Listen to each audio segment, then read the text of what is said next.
Okay, Margaret, I would like to just say congratulations on the day today. The first part of the day came up from Sacramento, and to just see the robust energy in the room for the Fresno Black Child Legacy Planning Meeting, and over 40 community members? I think we hit 50. We hit 50, yes. So tell us more about what happened this morning and what we can expect today, this afternoon. Okay, so we kicked off our launch of the Black Child Legacy Campaign in Fresno. We're hoping to tackle preterm birth issues, infant mortality, third-party homes. Because those are the same issues that you all face in Sacramento that we face here.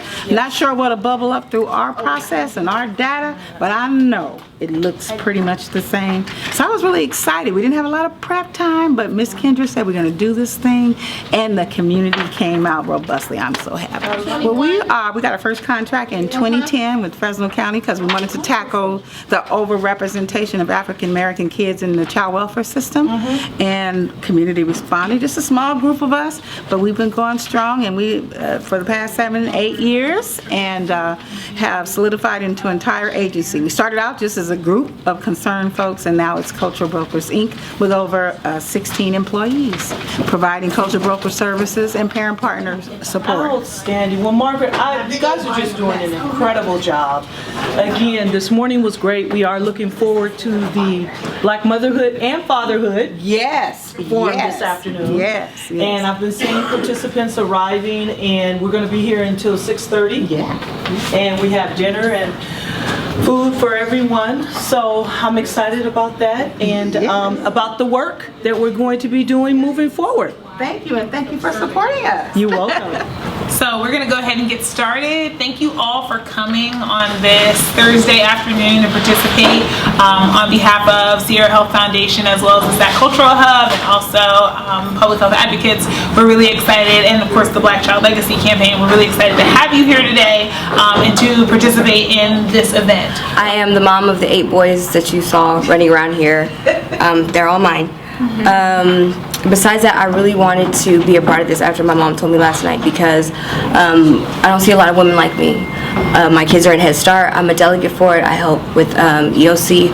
But when you're talking about health and mental issues like my kids have had, just brief, my kid's dad's committed suicide in 2014.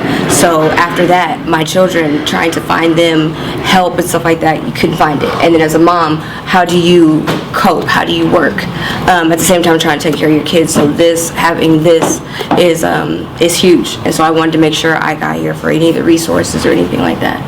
I'm a first-time mommy. And thank you. A lot of my family members and close friends told me about this event, so I wanted to come just to get women that already have children and their experience, and just get knowledge, because I do suffer from certain things, and just being strong enough to be here and get the knowledge from you guys is my goal today. I'm 27. I have a 7-year-old daughter, and I have a 1-year-old son, and I'm currently in my master's program at Fresno State in MFT. I just love the idea of families and love, and I'm really here right now because this is what my work consists of too. I'm actually a facilitator for the GLOW program that some of you might have heard about a little earlier. So I do work directly with pregnant mommies and what they experience. And I was also a GLOW participant myself.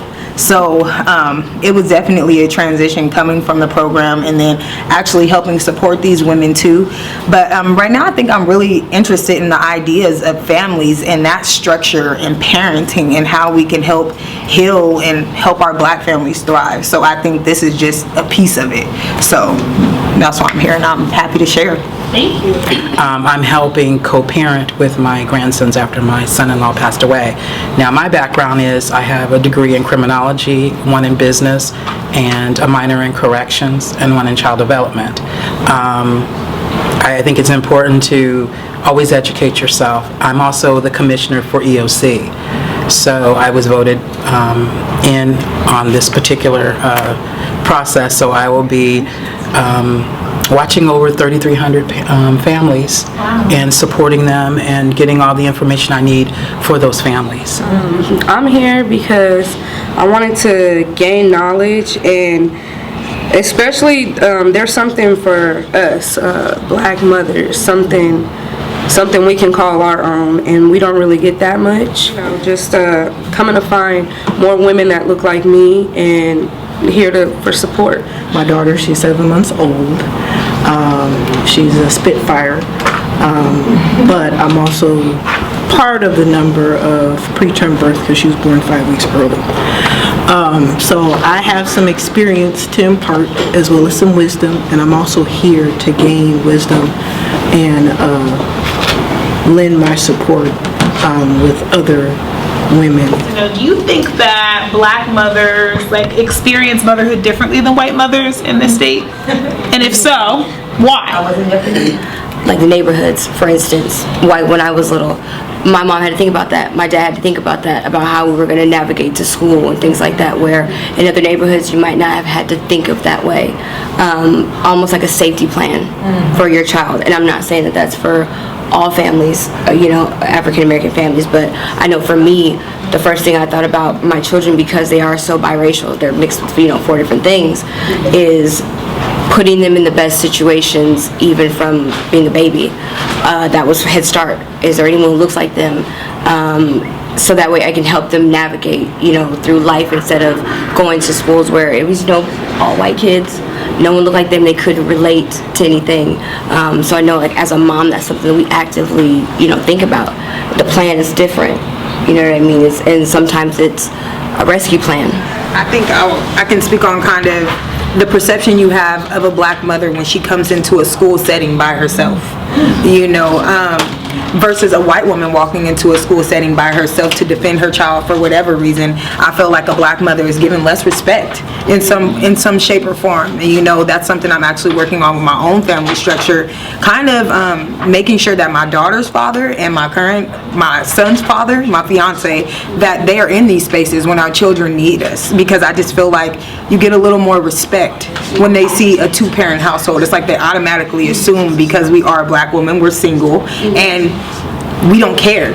So, do you also think the experience of black motherhood is different during pregnancy, or even during the childbirth experience, or when your children are much younger, before they themselves are in institutions like a school or other settings, but even during that experience for you, how do you think that differs? That differs between us and some of the other races, because some other races are more privileged. I know I've been discriminated against in a doctor's office before, and it doesn't feel good. And at the time, I was young. I was a young mother. I was 18 years old, and I didn't know how to advocate for me. I didn't know how to advocate for myself. I didn't know how to advocate for my child. So when you go and you experience that type of stuff, you take it in and you internalize it, and that's what I did. I didn't know that I could ask for help. I didn't know that I could, hey, if I don't know this, can someone help me? I didn't know. I just thought that, hey, this is how it is. This is how I'm supposed to be treated, and that's just it. You mentioned having experience in a doctor's office where you felt like you weren't being treated appropriately. Do you feel comfortable sharing more about that experience? I was young, so they thought, look, hey, she's young, she doesn't know anything. I went in because I was experiencing a lot of preterm labor, and I had a lady give me a ultrasound, and she put the jelly. You guys know how they do it, and she did what she had to do, and she just pulled my shirt down. She didn't wipe it off, so it was really cold and yucky underneath. And I told my mom, and she said, she's not supposed to be doing that. And I mean, it's a lot. They told me that I was exaggerating, that I was lying, this and that. And when they finally hooked me up to the monitor, they could see that I was indeed having contractions, and I did have to be hospitalized for that. At times, we don't have to go into a situation where we're being ghetto or being ratchet, or you know what I mean. But she was being too quiet. She wouldn't advocate for herself. She wouldn't speak up, and it was almost like she thought, at times when I had a conversation with her, it's because she felt like if she did that, it would automatically be a black thing. you're being ignorant, or you're being, so you get shut off to the side.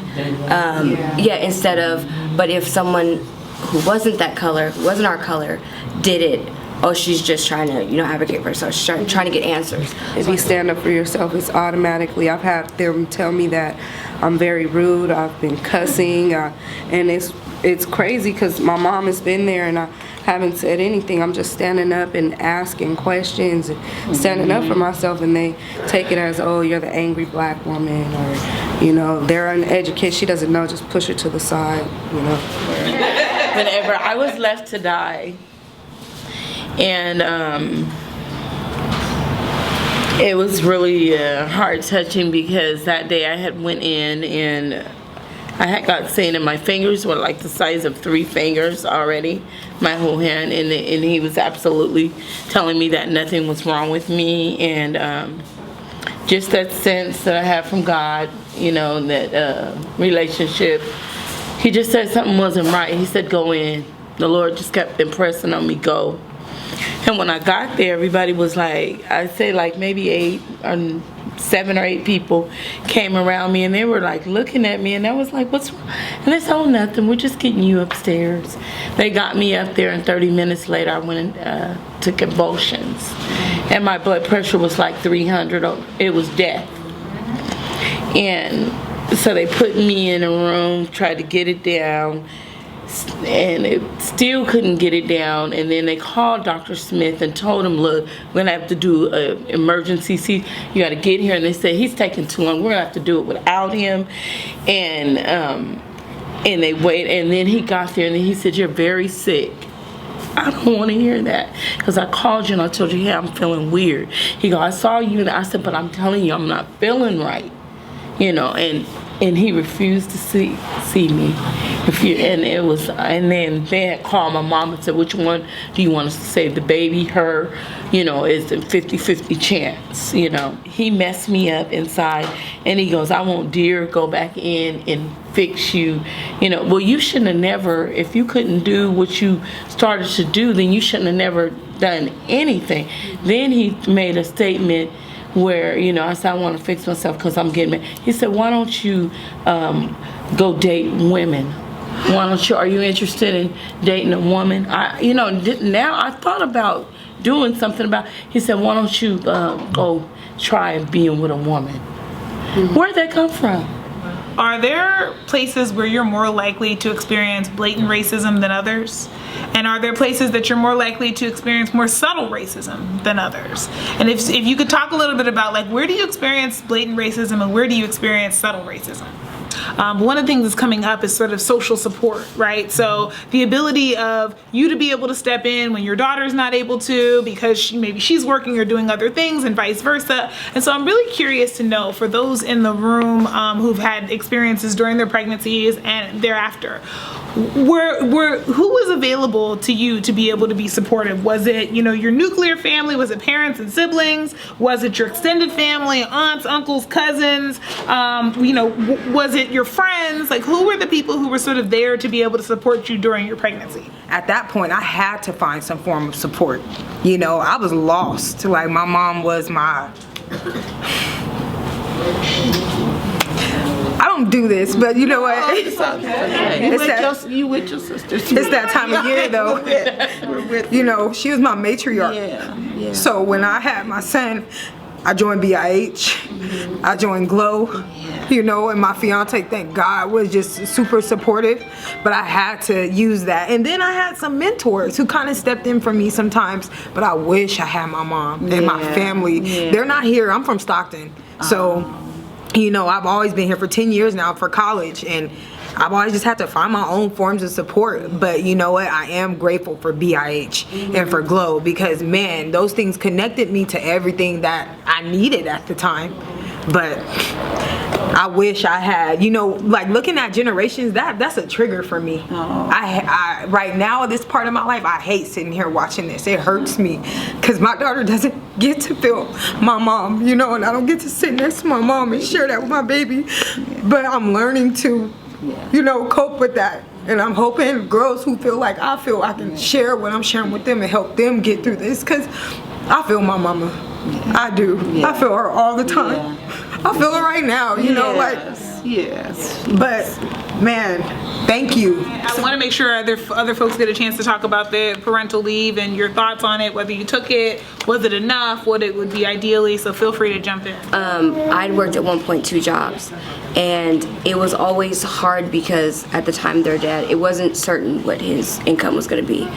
And then the question came of whether or not I was going to go on maternity leave. Well, I worked all the way up until I had delivered. But the big thing is how do you do that when you feel like the employer is going to cut back your hours?